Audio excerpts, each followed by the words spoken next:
So this is a video on how I'm going to make a doorbell out of a child's block for my kids' daycare.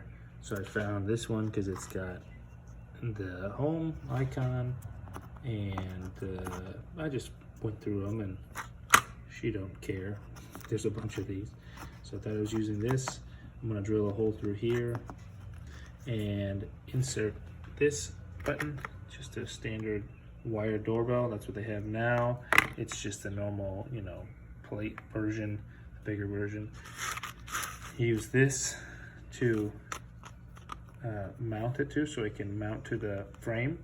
So I have some screws. It's a metal frame, so I'll use zip screws. Put those in. Use this to attach to the back side.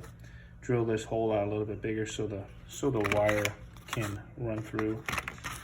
And then when I get there, this will just be pressed in, and I will take the wire, pull the doorbell out, wire it up through the block, push it back in, screw it to the frame. And before I cut, I'm going to use this. This, the promising, is $5. And that way all the parents whose fingers touch the button doesn't cause a bunch of dirt to be on here, as well as this being outside and it being, just unprimed pine. Even though it's covered patio, it might get funky after a while. So I'm going to spray this with a couple coats and let it sit in, and I'll show you when I'm all done. Okay, so here it is in all of its glory, not installed. 3 coats of this waterproofing stuff. I just pushed it in just a little bit. I left it out a little bit just so when I go there I can pull out this doorbell and then run the wire back through.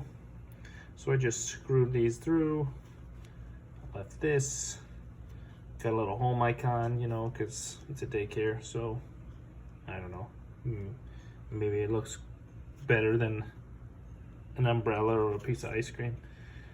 Tips I would say is that I hogged out so much of this that I didn't leave a lot to drill into, so I couldn't center this. I had to put it kind of off cockeyed like this. So if I was to do it over, I wouldn't drill that hole so big.